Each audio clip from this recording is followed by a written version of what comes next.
রাতের অন্ধকার, নীরব একটি শহর আর মাটির নিচে চলছিল নিখুঁত এক দুঃসাহসিক অভিযান।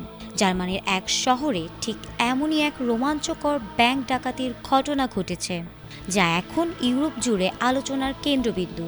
একটি সেভিংস ব্যাংকের ভোল্ট ভেঙে ডাকাতরা লুটে নিয়েছে মিলিয়ন মিলিয়ন ইউরো মূল্যের নগদ অর্থ, সোনা ও মূল্যবান গয়না। এই ডাকাতিকে জনপ্রিয় চলচ্চিত্র ওশানস 11-এর ডাকাতির সঙ্গে তুলনা করেছেন পুলিশ। পুলিশ জানিয়েছেন, মঙ্গলবার ডাকাতরা ব্যাংকের পার্কিং গ্যারেজ থেকে ভূগর্ভস্থ সুড়ঙ্গ কেটে ভল্টে প্রবেশ করেছিল। তদন্তকারীদের ধারণা, তারা সপ্তাহ জুড়ে ভেতরেই অবস্থান করে একের পর এক সেফ ডিপোজিট বক্স ভেঙে লুট চালিয়েছে।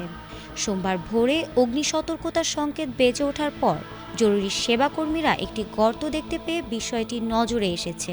পুরো অভিযানে ব্যবহার করা হয়েছে ভারী ড্রিল ও আধুনিক সরঞ্জাম, যা এই ডাকাতিকে করেছে আরও ভয়ঙ্কর ও পরিকল্পিত। এই ঘটনার খবর ছড়িয়ে পড়তেই ব্যাংকের সামনে ভিড় করেছেন আতঙ্কিত গ্রাহকরা। নিরাপত্তার স্বার্থে শাখাটি সাময়িকভাবে বন্ধ রাখা হয়েছে। জানা গেছে, শনিবার রাত থেকে রবিবার মধ্যরাতের মধ্যে পার্কিং গ্যারেজের সিঁড়িঘরে কয়েকজন পুরুষকে বড় বড় ব্যাগ বহন করতে দেখা গেছে। ঘটনার পর নিরাপত্তা ক্যামেরার ফুটেজে দেখা গেছে একটি কালো অডি RS-6 গাড়ি, যার নম্বর প্লেট আগেই চুরি করা ছিল। তবে এখনও ডাকাতদের কাউকেই আটক করা যায়নি। পুলিশের একজন জানিয়েছেন, এই ডাকাতি অত্যন্ত পেশাদারভাবে সম্পন্ন হয়েছে।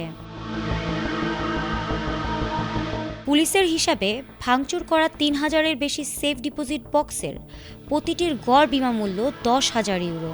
সেই হিসাবে মোট ক্ষয়ক্ষতির পরিমাণ প্রায় 30 মিলিয়ন ইউরো। পুলিশ বলছে, এটি শুধু একটি চুরি নয়, বরং ব্যাংক নিরাপত্তা ব্যবস্থার জন্য বড় এক সতর্কবার্তা।